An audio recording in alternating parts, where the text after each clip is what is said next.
오늘 설교 제목 뭔지 아십니까? 뭐죠? 어떻게 아셨어요? 아직도 모르시는 분이 계셔서. 설교 제목 뭐죠? 금년에도 그대로 두소서. 성경에 나오는 거 그대로 따왔습니다. 할렐루야, 아멘. 옆 분들과 인사하겠습니다. 기회를 잡읍시다. 시작이 반이다 그랬는데 벌써 12월입니다. 올 한 해가 11일 남았습니다. 얼마나 빨리 지나가는지. 어제 시작했던 것 같은데 꿈과 비전 상당히 거창했는데 한 해를 마무리하면서 여러분 어떠십니까? 흡족하십니까?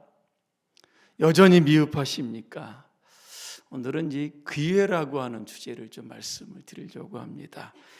이 고대 시대 보면 항구에는 주로 수심이 이렇게 낮았습니다. 그래서 평상시에 큰 배들은 항구에 들어올 수 없습니다. 유일하게 큰 배들이 항구에 들어올 수 있는 때가 있습니다. 어느 때입니까? 밀물이 들어오는 때입니다. 그러면 수심이 높아지기 때문에 배들이 항구에 들어오게 되는 겁니다. 자, 밀물때가 아니면 어떻게 합니까? 배들이 항구 주변에서 이렇게 기다려야 하는 겁니다. 그때를 기다리고 기다리다가 들어와야 하는 겁니다.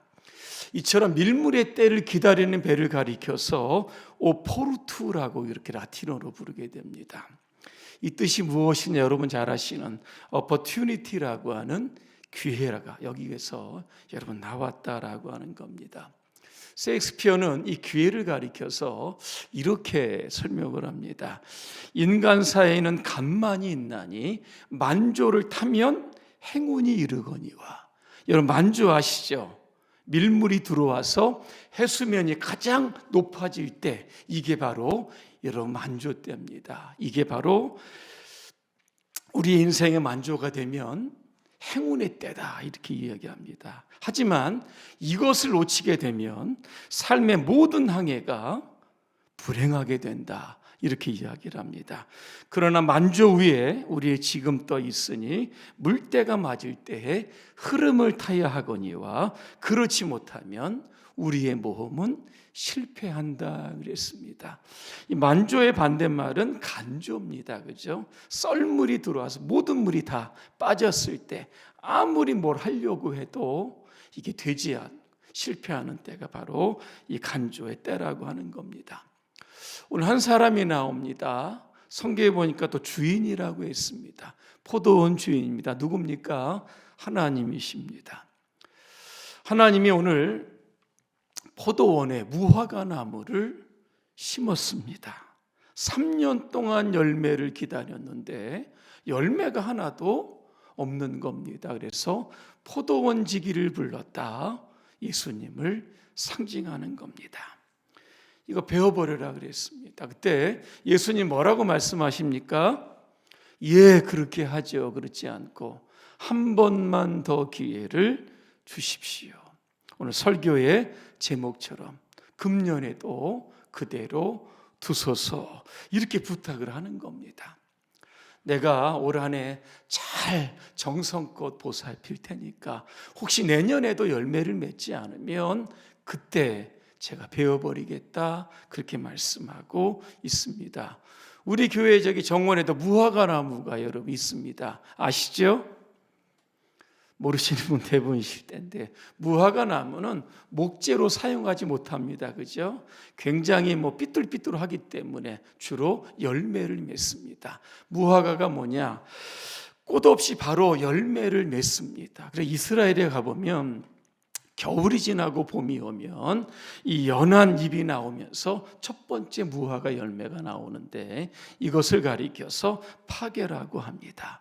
그 위에 여름이 지나면서 10월 달까지 열매가 맺히게 되는데 테헤나라고 하는 열매를 계속해서 맺히게 된다라고 하는 겁니다.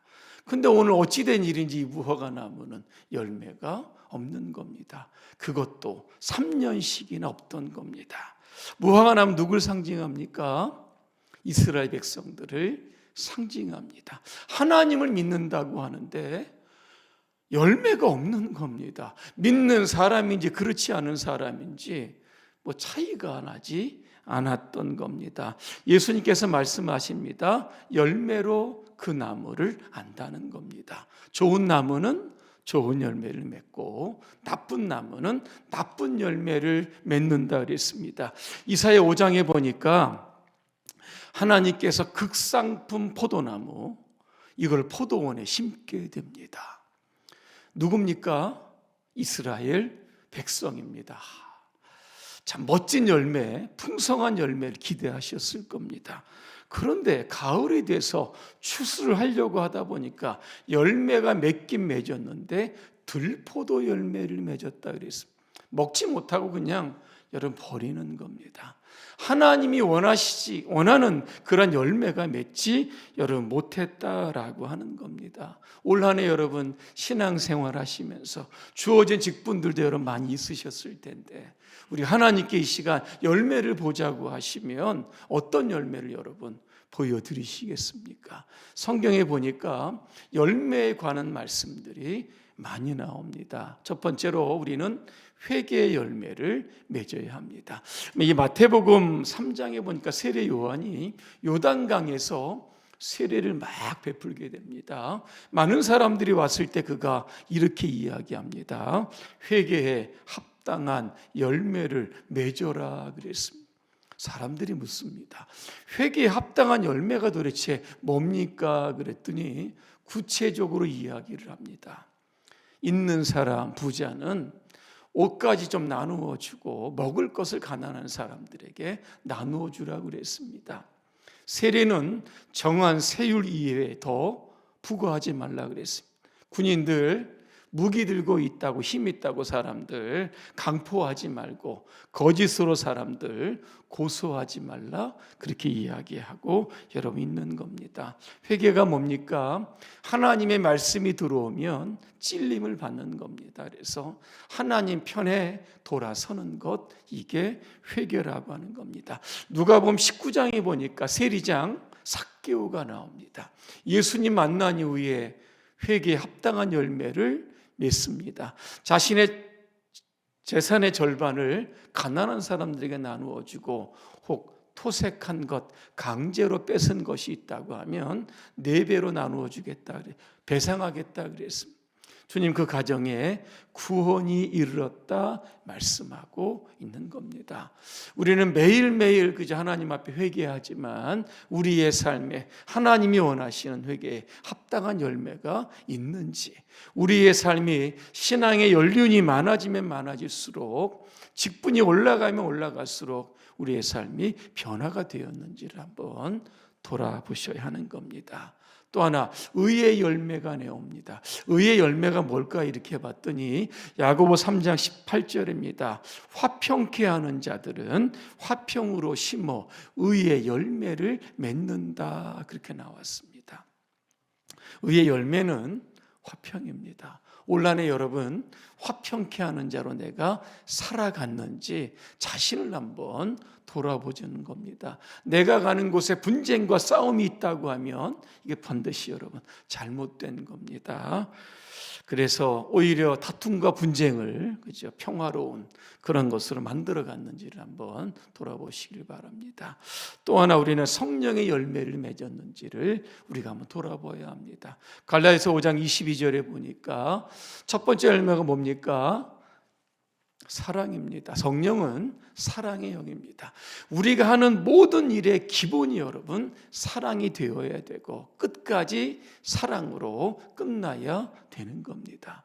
우리가 모든 사람을 대할 때, 주의 일을 우리가 할 때, 어떤 일을 할 때 사랑으로 시작하고 사랑으로 마쳤는지를 한번 돌아보자는 겁니다. 또 하나, 우리가 입술의 열매를 맺었는지를 한번 돌아보아야 합니다. 히브리서 13장 15절에 보니까 우리는 예수로 말미암아 항상 찬송의 제사를 하나님께 드리자, 이게 입술의 열매다 그랬습니다.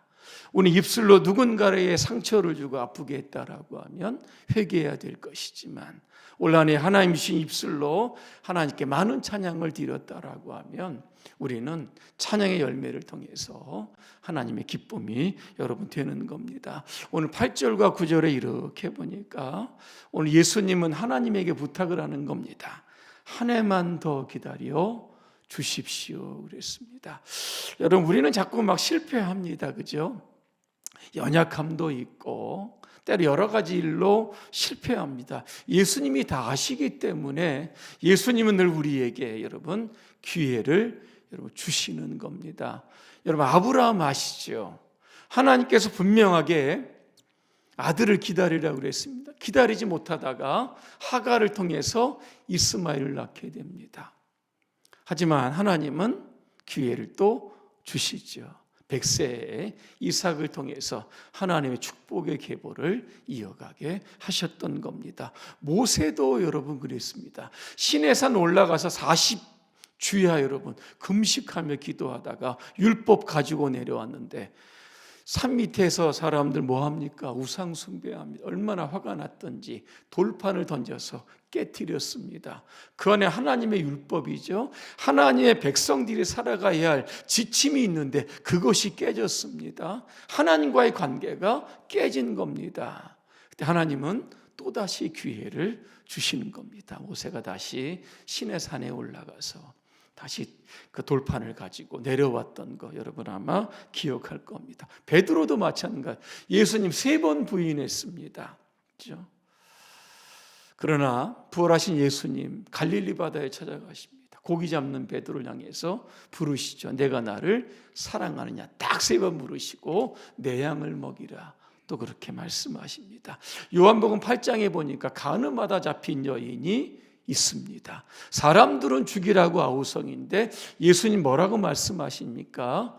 기회를 한번 더 주시는 겁니다. 다시는 가서 죄를 범하지 말라 그렇게 말씀하셨던 겁니다. 하지만 기회는 계속 주어지는 것이 아닙니다. 오늘 9절에 보니까 이후에 만일 열매를 맺지 못하면 찍어버린다 말씀하고 여러분 있는 겁니다.